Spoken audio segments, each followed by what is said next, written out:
Welcome to Performance Boost 30. This is week number 5. I'm Dr. David DeRose. It's so good to have each one of you joining us this evening.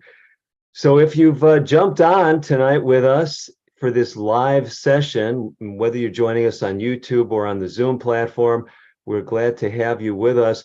We'll be condensing this 1-hour presentation into a 30-minute program that we'll be using going forward. And tonight, we do request if you want to interact, we'd love to have you do that. We may be using live interaction in the final production, so I'm just letting you know that. So if you don't want to appear in the presentation, just communicate through the chat. That will remain anonymous.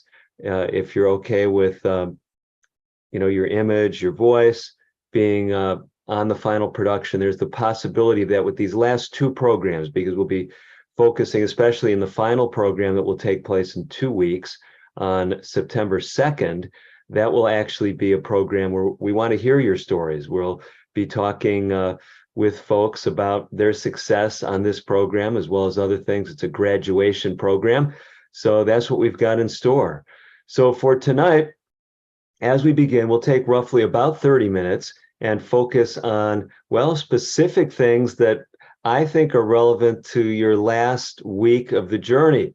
And because we've been spreading this out over the course of the summer of 2023, this may be a little bit out of sync with what you've been doing. Maybe you're just joining the program, but we're going to be especially focusing on things in the second to the last week of the program. We'll show you some of that imagery in a bit. As far as the live interactive portion of the program, that will come a little bit later, and we'll be able to take your questions, and you can share things that are happening in your life, challenges, success. We'd love to hear from you. So welcome to the weekly session number 5 of Performance Boost 30. We've been on this journey together, and we are here really in the home stretch. Those of you, if you've been going through the program on the schedule that these weekly sessions are designed to coincide with, at this point, you've just watched the 4th week of videos. So you've gone through days 22 through day 28, and you can see the list illustrated there.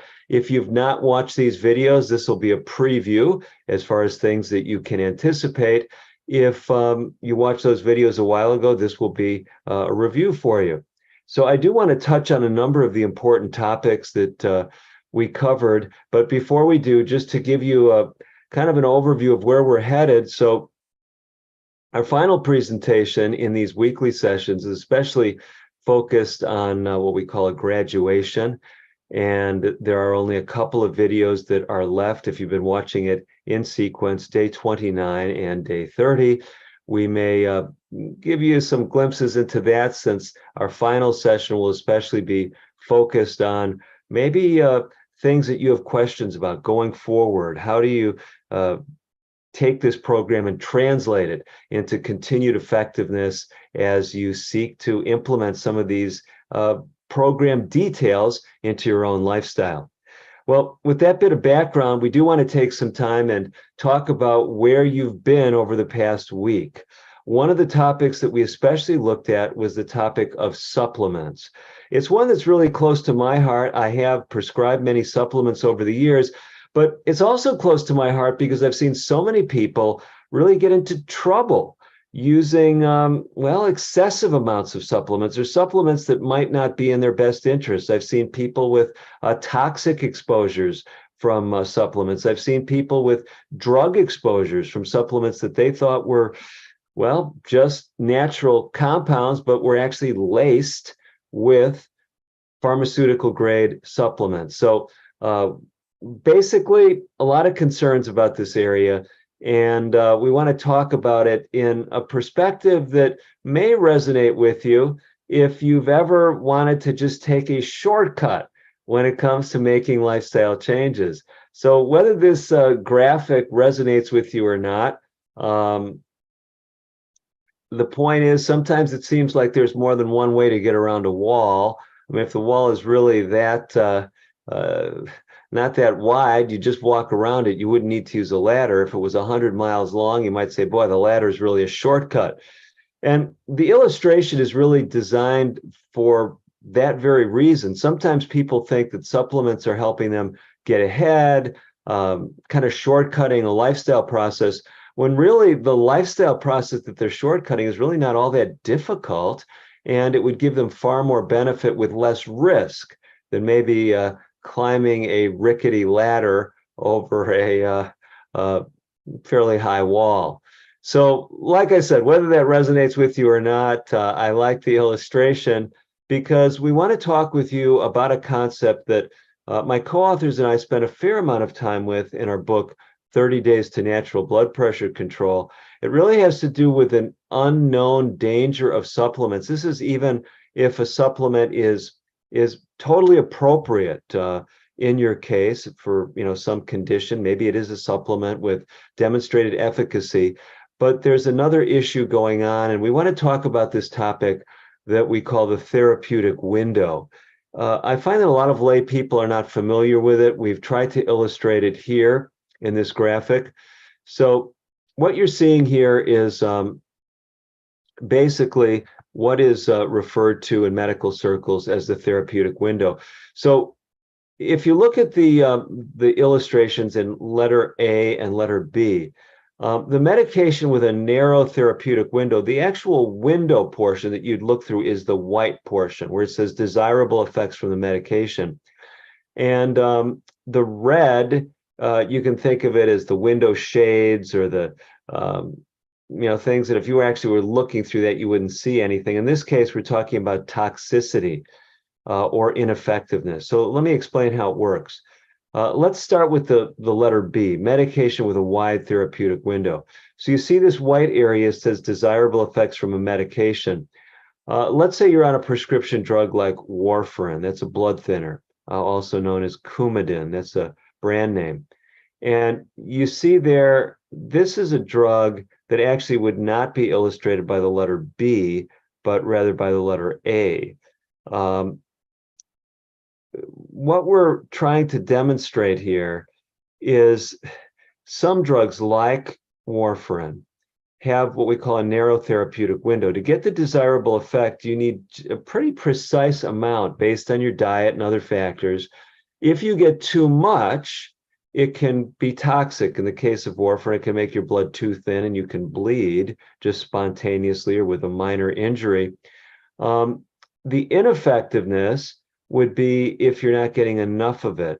Maybe you got a mechanical valve, and if your blood is not thin enough, that valve could clot off. That could be, life-threatening. So there's a relatively narrow window that's illustrated in the A. The wide window in the B would be for medications that, if the blood level changes much, some of the blood pressure medications may be relatively this way. Let's say maybe one of these ACE inhibitor drugs like lisinopril. You may need quite a bit more to actually get toxic and really just cause so much blood pressure lowering that your blood pressure bottoms out, or ineffectiveness. You may need quite a bit less. That may not be the best example. Maybe it's going to be something like Tylenol for pain. You may get good effectiveness from just taking a single Tylenol, but if you took, you'd have to take quite a bit more than that to cause toxicity. Why I've got this graphic here is because when you add a supplement to the equation, if you're dealing with a drug with a narrow therapeutic window, this can affect the metabolism of a prescription drug or an over-the-counter medication that you've been taking safely for potentially many years. You add a supplement or a few supplements to the equation, and if that changes how the drug is utilized by the body, and it's a drug with a narrow therapeutic window, it can push you into either ineffectiveness or toxicity. Let me give you some practical examples. There's cases in the medical literature where someone adds a relatively innocuous supplement in most cases, but that supplement changes how their body handles, let's say, an anti-rejection drug, and they've got a kidney transplant. If that supplement causes your body to metabolize that rejection suppressing drug more effectively, then you'll have a lower level of that drug and you may end up rejecting your kidney or your liver that was transplanted. This would be a catastrophic event, and it's all because you took what seemed to be an innocuous supplement. Similarly, if the supplement interfered with your body's ability to metabolize a drug, you could end up with significantly higher levels of a medication, and that could cause toxicity, like in the case of the warfarin. So let's say you're taking a supplement that somehow interfered with vitamin K. That's also how warfarin works. You could get toxic levels of that blood thinner, and you could end up with bleeding into your brain or bleeding in the bowel, coming out through the rectum, for example. So my point is simply this: most people don't think of this therapeutic window concept. And the reason I'm sharing it with you is because it's not just looking at the supplement. You can say, I read all the reviews, the supplement, seems to be totally safe, I want to take it. Well, if you're taking other prescription medications, you need to make sure with your physician, with your pharmacist, that this is not going to interfere with maybe some critical medications that you might be taking. Now, there's also the possibility of unappreciated side effects that certain medications can have. We featured this also in our blood pressure book, 30 Days to Natural Blood Pressure Control. And these are some commonly used herbs. And someone might be using it. They might say, hey, I'm taking ginkgo. I've read some things. I think it might help with circulation in my brain. But what they don't realize is that ginkgo can also raise blood pressure. And so this is the other thing you have to think about. So this isn't a question about therapeutic window. It's a question of undesirable side effects. If your blood pressure runs high, taking certain types of ginseng, which has demonstrated blood sugar lowering properties, may actually raise your blood pressure. So supplements that may have legitimate use still could have side effects that could work against you. And this is why I wanted to take some time and just make sure that regardless of what resonated with you in the daily videos, that you really caught this point that supplements are not innocuous, even if you've done your research and it seems like a supplement might be indicated. It might be generally safe. There can be reasons why it could be problematic for you. Well, let's segue to another topic, and that is the topic of looking at this concept of fasting. Now, those of you who've been with us for the duration, we've spent a fair amount of time talking about how fasting is used in this program, some fasting strategies that might be beneficial. But I wanted to remind you about two resources that if you don't have these, or if you haven't accessed them, I really want to encourage you to take advantage of them.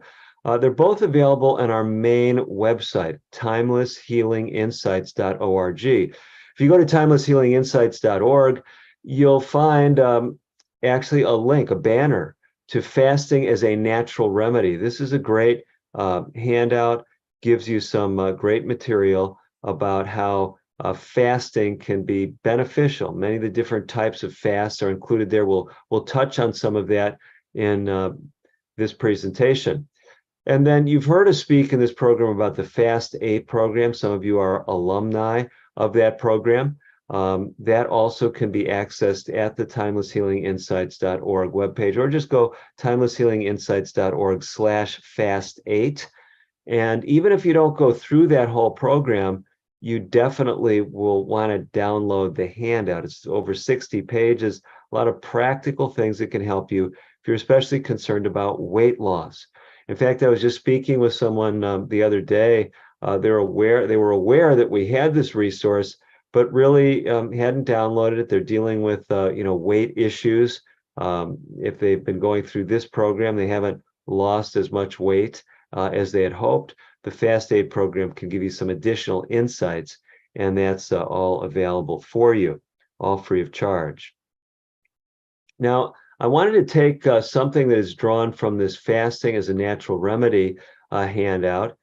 If you've already downloaded that handout from our Timeless Healing Insights webpage, you'll see that it references a sister website, and this is a site that I've operated for many years called Compass Health Consulting.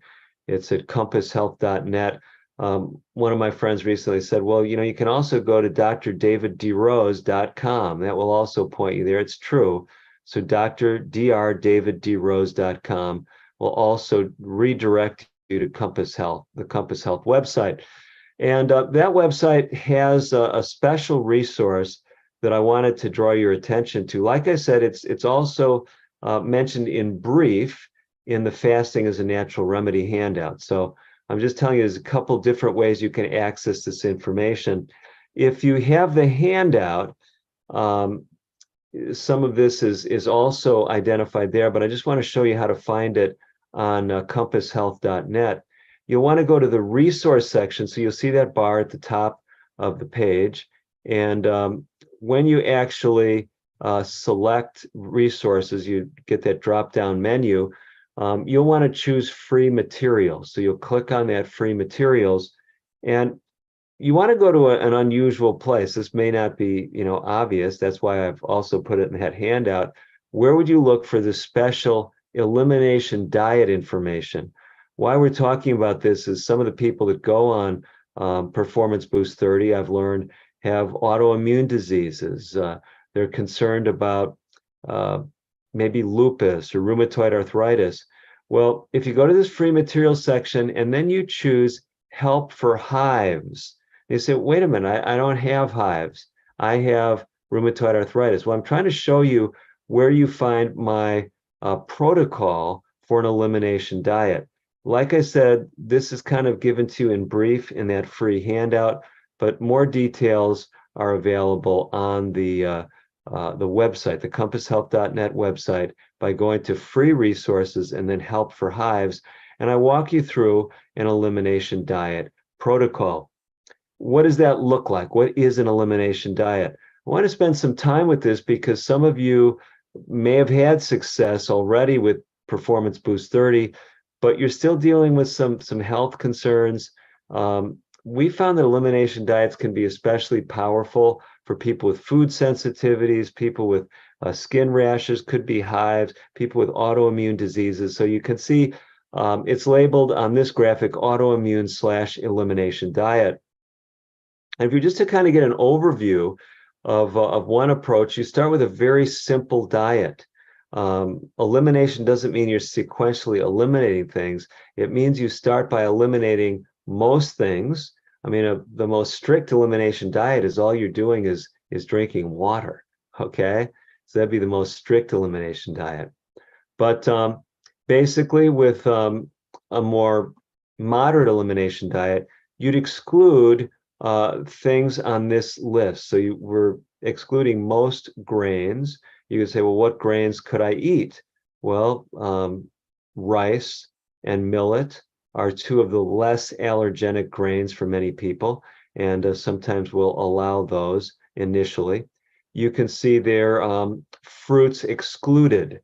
So, and you can see that most fruits are excluded, at least in the initial phase of the elimination diet, but pears and what we sometimes call stoned fruits, not that they're infused with alcohol or something like that, but these are fruits with pits, okay, like plums or peaches, nectarines. You get the picture? Other things that you'd be excluding from the initial diet, the nightshade families, all the beans. They say, wait a minute, but you have us eating beans every day. Well, again, this is a special diet for those who've been on the Performance Boost 30 for 3-4 weeks, and they're saying, I'm still having some problems. So you can see here the vegetables that are allowed are pretty limited, at least by some standards, okay? So, we've eliminated the beans, but you've got a lot of vegetables you could still eat. So this is not the most strict of elimination diets. Again, the most strict diet, you start with a water-only fast. But if you follow this approach, And then what you do, you stick with this for a week or two. If you find, the skin rash has gone away, your joints are getting better, if you have some arthritic condition, then we have you every other day add foods back in. And we spell that out in detail on the compasshealth.net website. But I just wanted to expose you to how this works.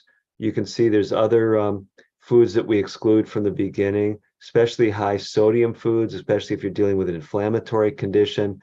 Where sodium goes, water tends to go. It's not only a concern for high blood pressure, but people with inflammatory conditions as well. You can see certain condiments, some of these high sodium condiments like MSG, we would also be excluding.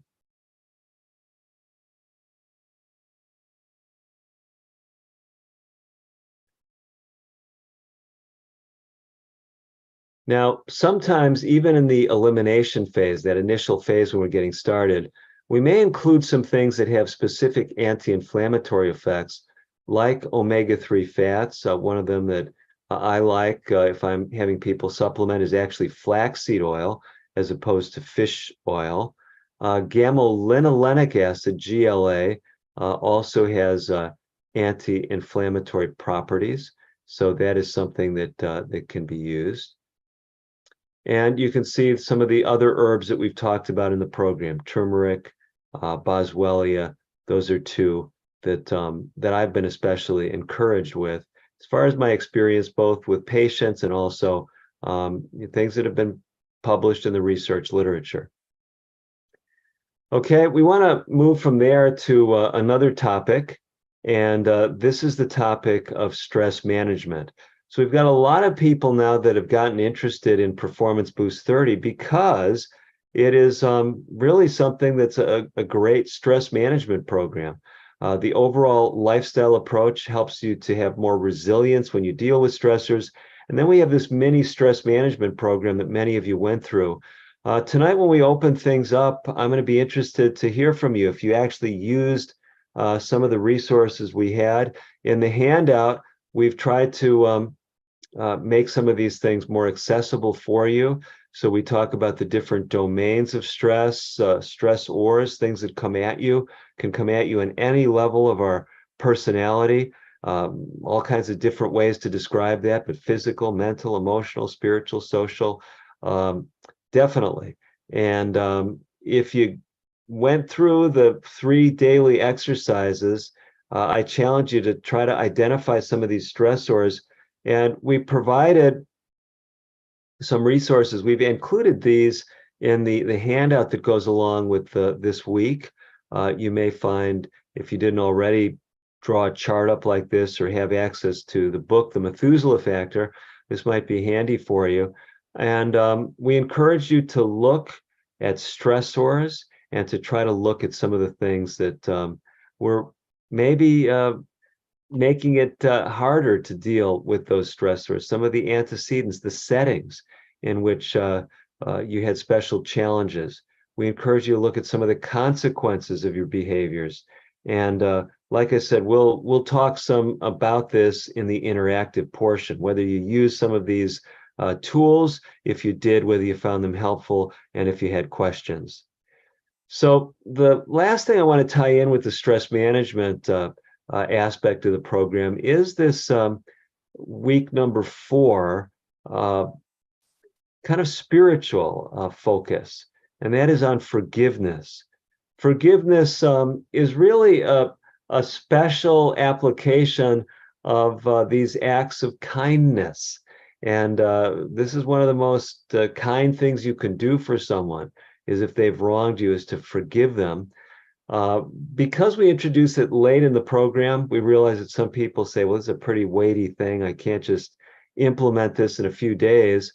But we encourage you to do something in the realm of kindness. Some people talk about random acts of kindness. And if you listen to the videos, I don't really like that terminology. I like this phrase of unmerited kindness. So, it's that you're not returning a kindness because someone was kind to you. You're being kind to someone who really has no claims, if you will, on your kindness. You maybe don't even know them. And so you can see here some of these things that we included in the presentation, we've put in the handout. How much time does it take to let someone else take a parking spot that you came to at about the same time? Or to give a little bit more generous tip if you're eating out. So there's a number of simple things you can do that can be a blessing to other people, these unmerited acts of kindness. And the whole point is, these are powerful when it comes to stress management. It can help decrease someone else's stress, but also altruism, kindness has reactive effects on us. And really wanted to emphasize that in the context of stress management. The last thing before we finish this kind of half an hour overview of where we've been, I wanted to talk about the fact that there are still some, places where we might use supplements. You saw me mention them in the area of anti-inflammatories, but there's clearly some biological agents that you may want to consider. And we did talk about some of those. One of them that we'll be speaking about in the final week of the program is melatonin. And I just want to highlight something, that you don't necessarily have to take a melatonin supplement to get benefits from melatonin. There's natural things you can do. Not eating late at night, believe it or not, helps the body make more melatonin, because if your blood sugar is going up when you go to bed, it will suppress melatonin production. So you can actually, without taking a melatonin supplement, increase your own melatonin output by simply not eating late at night. You can see there's also a variety of melatonin-rich herbs and spices, things like thyme and sage and peppermint. Peppermint, just one warning. We talked about this earlier, how some compounds that may have desirable effects in one area, I gave you the example of blood pressure, could have an undesirable effect in another. Peppermint is a problem for people that have reflux, have heartburn.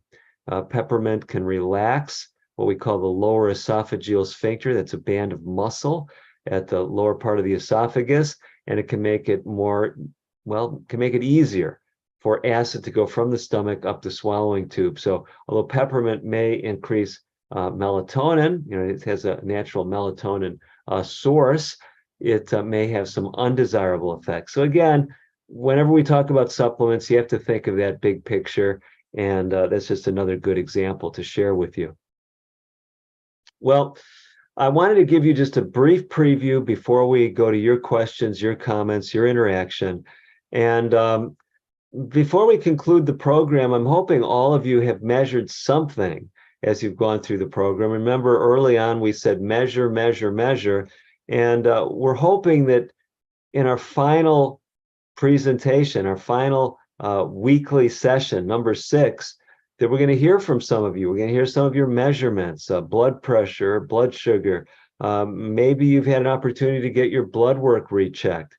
We'd love to hear from you. What's happened to your weight? So all these things, especially in our final week of the program, week number 6, we really want to hear from you. So that's true whether you're in a live setting, you're viewing this on a big screen in an auditorium or someone's home or a meeting center, or whether you're just sitting with someone else in a room, or whether you're doing it virtually and you're joining us on this live session. So if you are joining us virtually, remember the date is September 2nd of 2023, where we'll have that final session. So it's actually 2 weeks from tonight, but we'll be looking forward to hearing from you success stories, or maybe even some frustrations as we look to move forward. The last thing I want to really challenge you with, and we want to hear from you in our last session, session number 6, what are you committed to doing for at least the next 30 days? Because what you'll find in the final day, where we talk about signing up for a marathon, it's not a 26.2 mile run, although some of you may end up doing that at some point. It's actually the marathon of lifestyle change. It's looking at what are you going to do for the rest of your life. We encourage you to do something for at least 30 days longer. One of the things that we've suggested to people over the years, we put this in our Methuselah Factor book, is what about a program for high blood pressure? We have resources online, free handouts, videos, things that can be used to do an 8-week blood pressure program in your community, in your home, in your church, your synagogue, faith community setting, workplace. There's no charge to use any of our resources. There are some charges for some of these videos, whether you download them or purchase them, but all the handouts and things are free. So you can get more information at compasshealth.net. And we showed you where that resource section was earlier. Remember how we had you navigate to free materials and then to help for hives? Well, this time you go to the resource section and go to help for high blood pressure. And you'll see all the resources that we have there. We explain there. Actually, we share this data. These are people, first 3 community groups that we studied and who actually use these resources. And you can see dropping their blood pressure. I know that white bar doesn't show up very good against the white, but on average, these are people with high blood pressure at the beginning of the, it's a program, it's 8 sessions, so it can be run over 4 to 8 weeks. I think one of the groups ran it in 4 weeks, a couple of the others in 8 weeks. So it can be run in 30 days, 4 weeks, or it can be stretched out just depending on how you use the 8 modules.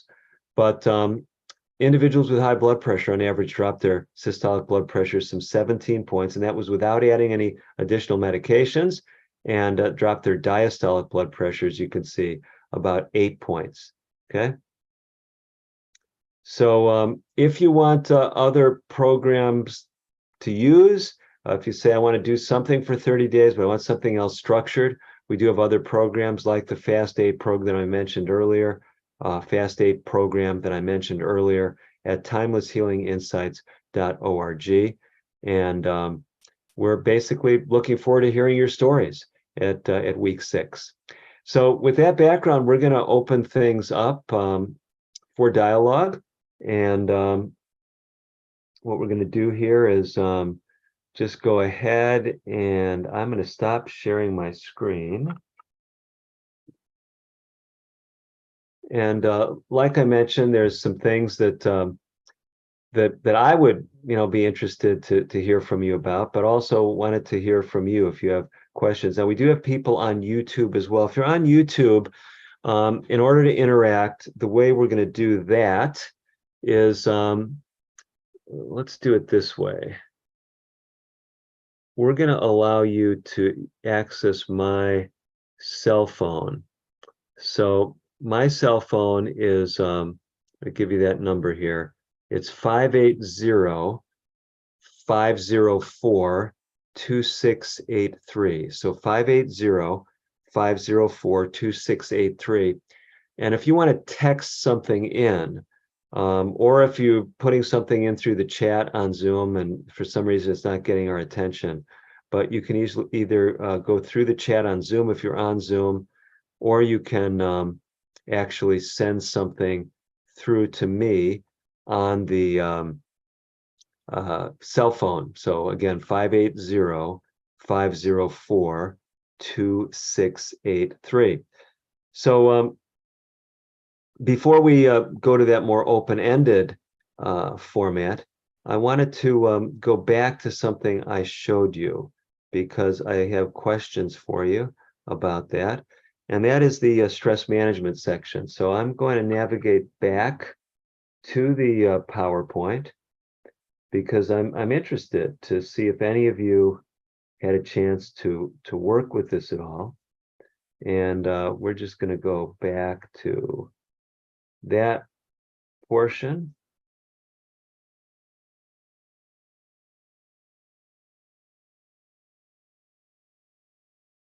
Okay.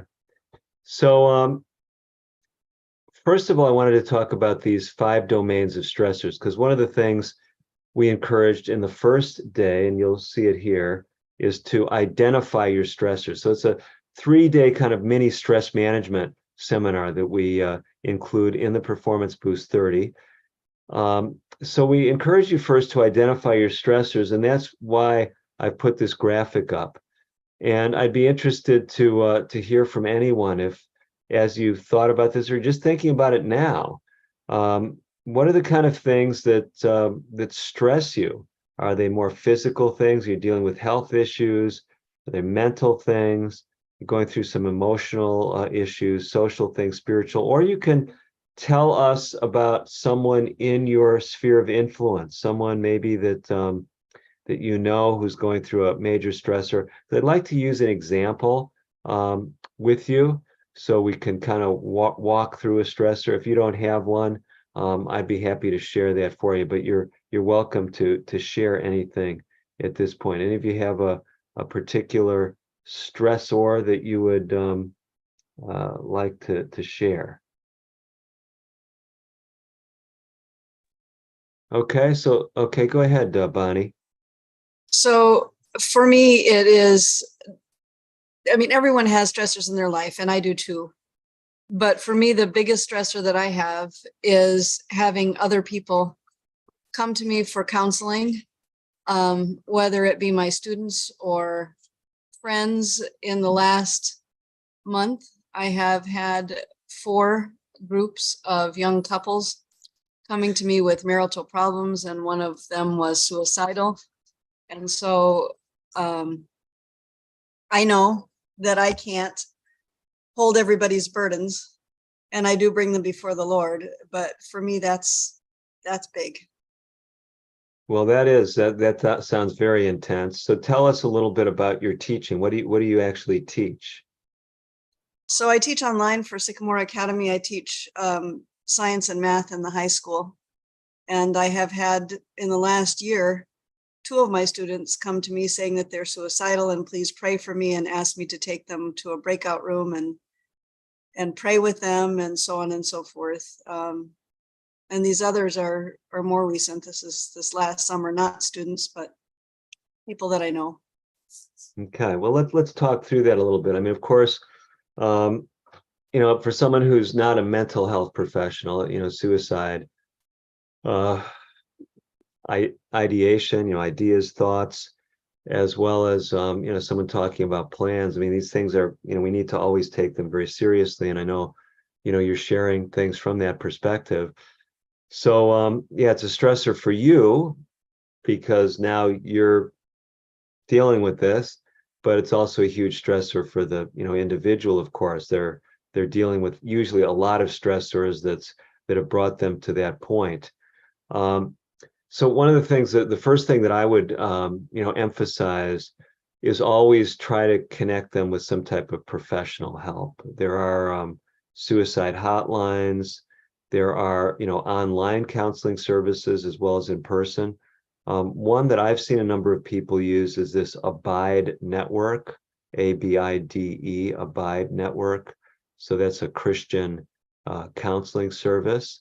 I think they may all be Seventh-day Adventists in that group, but that is an online counseling service. So basically, you want to make sure that someone is getting immediately into that kind of setting, and you say, well, they don't want to do that, and they're telling me, but they're refusing to do that. Well, one of the things that we'll sometimes do, in a medical encounter, and I'm not, I wouldn't presume to instruct anyone without training, just to like, here's some cookbook things to do for people who are suicidal.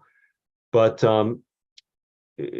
from my as a clinician, if I'm dealing with someone with depression and they maybe have suicidal thoughts, one of the things that I'm trying to ascertain is are they at any imminent risk of taking their life? So some of the ways we ascertain that is do you have a plan?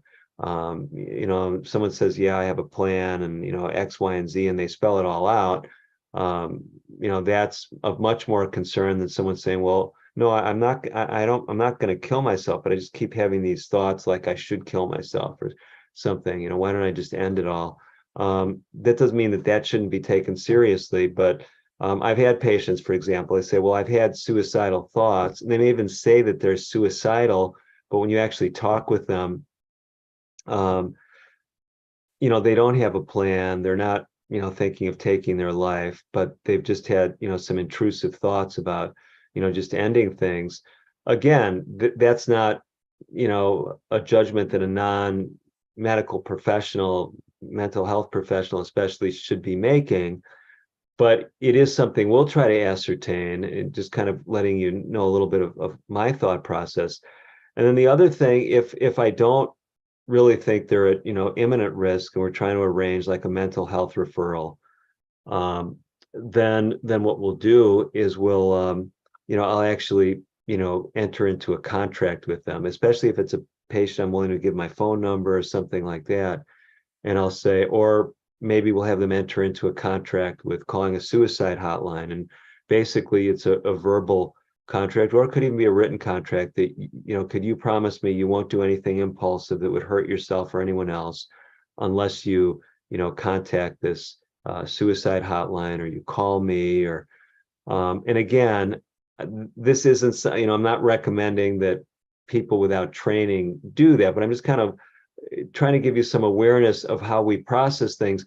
If the person is not agreeable to getting help right away, and you think they are suicidal, most states that I've worked in have provisions for involuntarily, helping someone get, mental health help. So you could actually call law enforcement and say, you're a teacher, and you have a student who, you feel is suicidal. They're in, the state of Georgia. I don't know the laws there, but I know in other states, they often have some kind of, process where they'll get them, evaluated, and then decide whether they, need to be kept in a facility for, often it's, 24 to 72 hours. So, it can vary from state to state, but the bottom line is, yes. I mean, if we feel like we have to take all the, it's all riding on me, if this person, their marriage falls apart, or if they're suicidal, but it's trying to get people connected with mental health services, as quickly and effectively as possible, and just, just having that dialogue with them. So that's probably what I would emphasize as far as approaching that.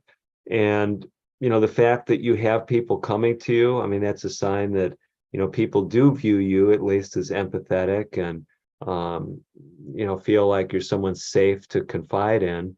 I know you might say, well, my life would be easier if they didn't do that, but it does give you an opportunity to help people in a very, practical and powerful way. So those would be, acts, major acts of kindness that take more than a moment. So, appreciate your, your sensitivity to that. So, because this is, a open-ended dialogue, if anyone else joining on can relate to that or has any comments, you're welcome to share those in the chat, or communicate, via the text messaging that I mentioned.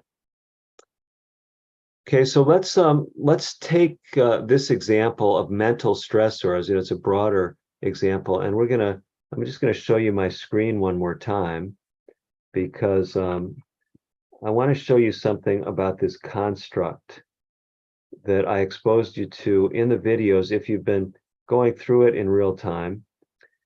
So, first of all, we talked about identifying the stressors, and then you'll see here, it wasn't just to identify the stressors, but we talked about eliminating some of the stressors or harnessing the stressors. So these are two different strategies. So the stressors are things that come at you. So, in the case of Bonnie's example, how could you eliminate the stressor of people coming to you with, mental health concerns? Well, you could just stop teaching online.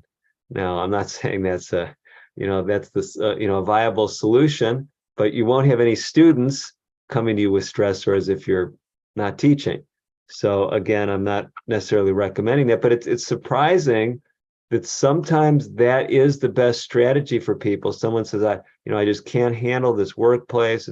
They may even tell you words like that. I can't handle it. it's terrible. I can't sleep. Asking the, well, have you ever thought about quitting your job or looking for another job? And, sometimes when we're in the midst of serious stressors, oftentimes it's surprising to me as a health professional that people just don't process sometimes strategies that might be obvious. So there are sometimes ways that you can eliminate the stressors. There's also ways to harness the stressors to get them to work for you. And with those things in mind, we provided this ABC construct, and it's labeled the ABCs of removing behavioral stressors. So let's say it could be your own behavior, it could be someone else's behavior. So, we were talking about, Bonnie dealing with the stressor of people coming to her with issues, but let's kind of flip that a little bit and talk about a person who may have, negative thinking. Maybe they are thinking about hurting themselves. They feel that they wonder, does their life have meaning? And they have these thoughts that are coming into their mind periodically. So this behavioral stressor, this behavior, it's, these thoughts are the stressors themselves, because a lot of people that have suicidal thoughts, it's a stressor to them as well. And that's why they're sharing it with someone, because they don't want, maybe on a certain level, to take their life. They know that people are depending on them. And so you say, well, what is how does this construct help you? So if the thing that's stressing you out is thoughts of self-harm, okay, and we have people ask this question: what are the antecedents? What are the settings where you're likely to have these thoughts? And what we find, whether it's something that's a lot of people don't think of cognitive things, as being behaviors. We usually think you're doing something, but broadly speaking, what we do with our minds can be classified under that, broad behavioral category.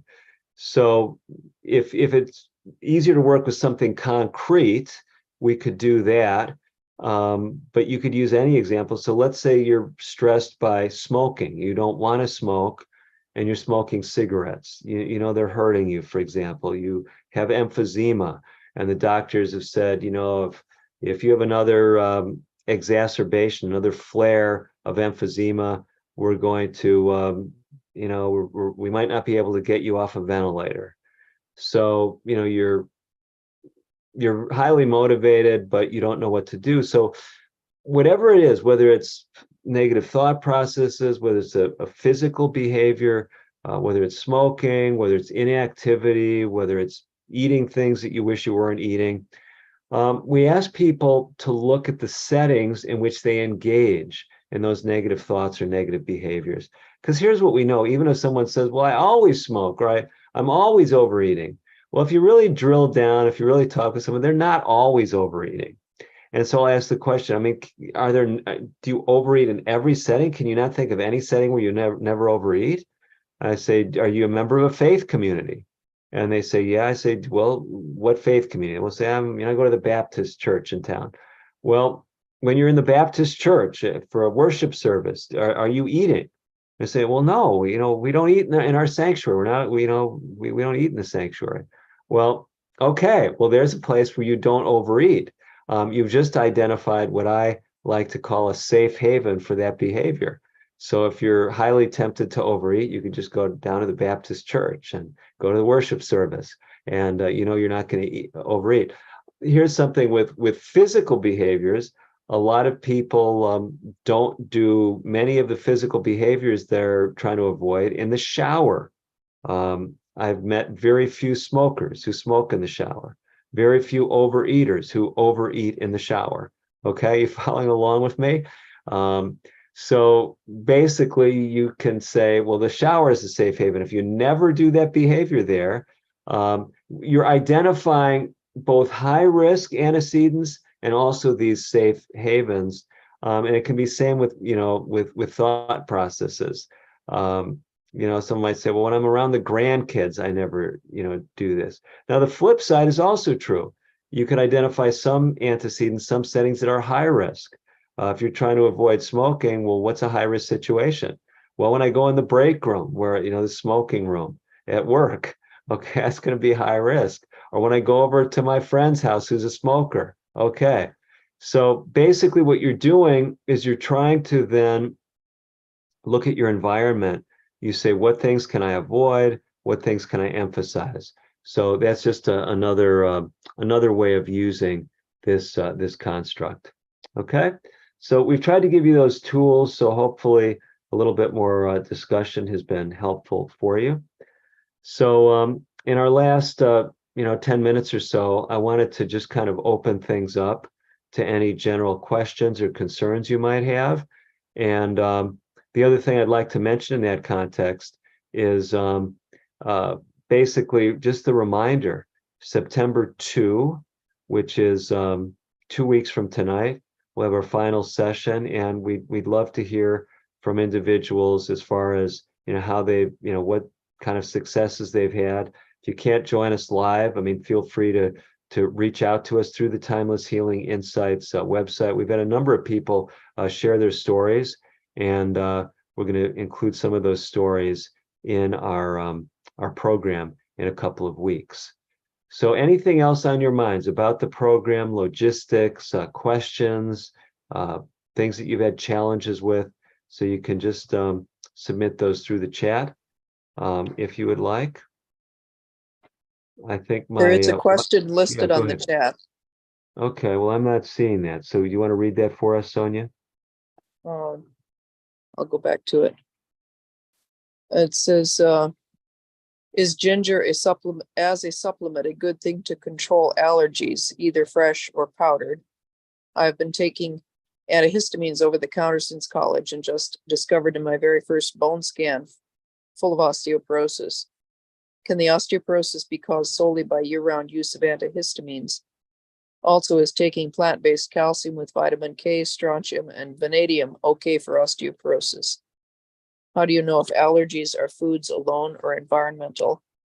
I am now super committed to walking/jogging in the morning, exercising in the afternoon, and getting wrist, ankle, and waist weights to wear while teaching, and drinking 8 cups of water daily. Osteoporosis is a wake-up call, but I've waited too long. Please learn from my mistake. It's in the chat session. If you go to the chat, I do see it now. Thank you for alerting me to that. So yeah, let's kind of walk through this a bit. There are a number of risk factors for osteoporosis, and I have not seen a lot of correlation with the antihistamines, but that's not even on my radar screen. So I will look at that. There's definitely correlations with things like smoking, soft drink usage, dietary factors, genetic factors, body size. Overweight is one of the things that actually, this whole list of things you find that if you're carrying extra weight are negative, but it does have some benefits with osteoporosis.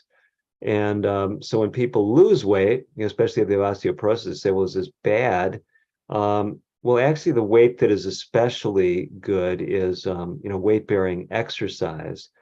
And so, commitment to regular exercise. And if a person doesn't have a contraindication to it, will sometimes increase the weight load that they're bearing during exercise times. So you don't have to carry that weight, around with you all the time, and have obesity. But we have people using weighted vests. That's a common thing that has been studied that can actually increase bone density. So that is one thing that's used. As far as the antihistamines, there are other natural options that, Sonia, you have a regimen that you've shared with a lot of patients as far as something that can help people avoid antihistamines. Why don't you share that with us right now, if you would? Yeah, I've personally found that the MSM powder, methyl sulfonomethane, it's a natural form of sulfur, is very beneficial in helping with allergies. I don't know how much detail you want me to go into, but Well, I've used let's talk a little bit about it. So MSM, or methyl sulfonyl methane, is it's been used for, it's promoted as an anti-inflammatory, but it also seems to have anti-allergy effects. So how would someone use that? How much would they take, for example? I mean, and we're not prescribing this to anyone on this program, but just letting you know how we've used it clinically. How would they do that, Sonia? Yeah. Typically, they recommend starting out with maybe a quarter to a half teaspoon twice a day, but then you can increase that every 2 to 3 days, if long, to build up to. I mean, I've never seen like, exactly. I don't know that there's any quote overdose amount. I mean, I guess there could be, obviously. I probably take a good tablespoon every day at this point, have for years. And I just mix it in water. Well, actually, I take an 8-ounce bottle of the MSM, and I take a half to 1 teaspoon of stevia and put in that 8-ounce bottle of powder of the MSM and shake it up, mix it together, because the MSM by itself is exceedingly bitter. And that half to 1 teaspoon of stevia will cut the bitterness. And then, like I said, you build up to it. They say, I mean, the only side effect I've seen or heard or read about, if you take too much too soon, some people will get loose stools from it. I never had that problem, but I like I said, I just increased the dose every few days till like I said, I take probably a tablespoon every day now, and it has made an absolute world of difference for me with allergies. I still will get like the postnasal drip and stuff, some of the congestions a little bit, but nothing compared to what before. I mean, before I couldn't even go outside during pollen season, like with the oak or pine pollen, without just being totally and completely miserable. And so it's made a huge difference for me.